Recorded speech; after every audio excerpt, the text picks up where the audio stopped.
Hello, this is Charlie from Rubech IT, and welcome to another Acumatica video. Today, we'll be taking a look at Acumatica's inventory management systems, exploring the extensive configuration options available when creating inventory items. In Acumatica, you can create both stock and non-stock items, as you can see when I put stock items into the quick search, which allows you to search all forms in the Acumatica system. Let's take a look at configuring a new stock item from scratch. Our first task will be to put an inventory ID and description, so let's just say we're creating a candle. We can give this an ID of candle 01. When creating a stock item, Acumatica also requires us to assign our new item an item class.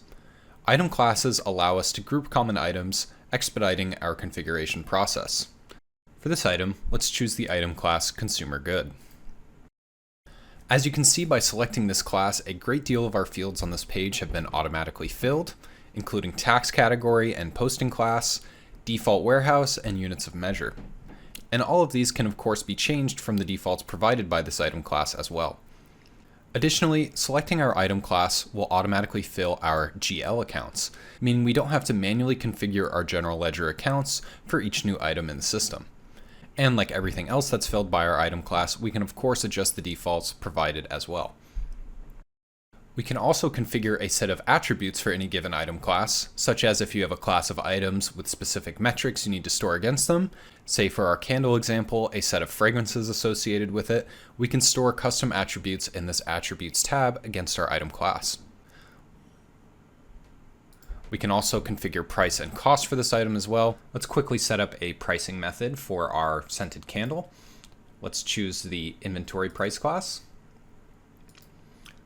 and set the MSRP to $10 and our default price to $10. Our last cost we will put at $7.50. Now I mentioned our item class will allow us to fill things like default warehouse, and even down to the sourcing within that warehouse. Here, R1S1 represents row 1, shelf 1, so we can set exactly where this item will be received and issued from, making it easy for warehouse staff to locate and stock the item consistently. Since this is tied to the item class, any new stock item we assign to this class will automatically inherit these defaults. That's a big time saver and helps ensure consistency across your SKUs.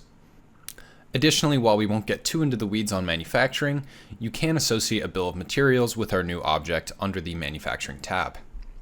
On our stock item configuration, we can set up vendors as well if we are purchasing the item for stock or purchasing materials or components, which once configured will allow us to streamline our purchasing pipeline to the point of automation, which I will show momentarily with Acumatica's material requirements planning functionality.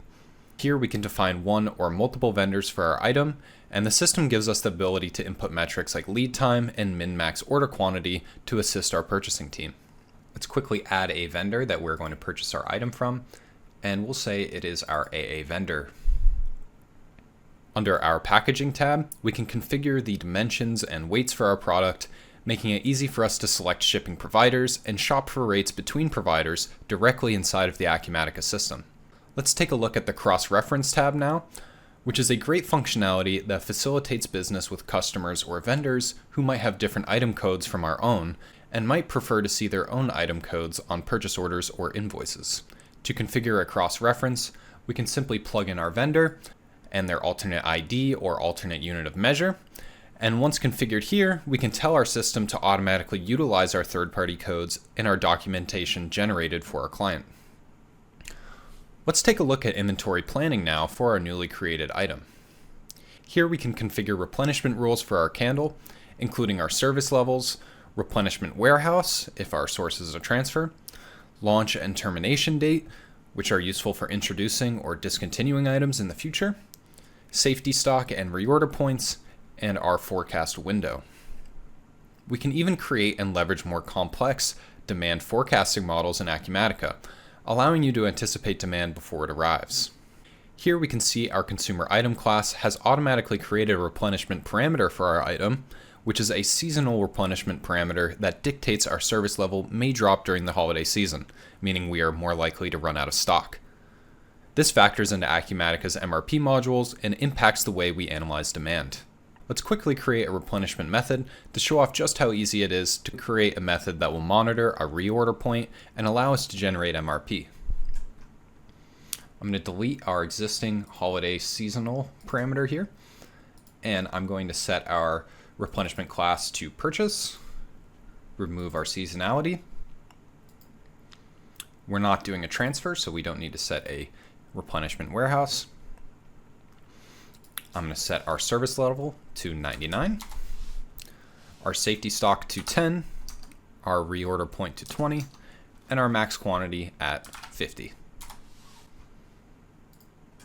I'm going to go ahead and save this. And just like that, we have created a stock item within Acumatica, complete with general ledger information, our vendor supplier, warehouse rules, and pricing. Thank you so much for watching this video. If you're interested in more Acumatica content, please subscribe to our YouTube channel, Rubech IT. And if you want more information on what Acumatica can do for your business, please send us an email at contactus@rubech.tech. Thank you again and have a great day.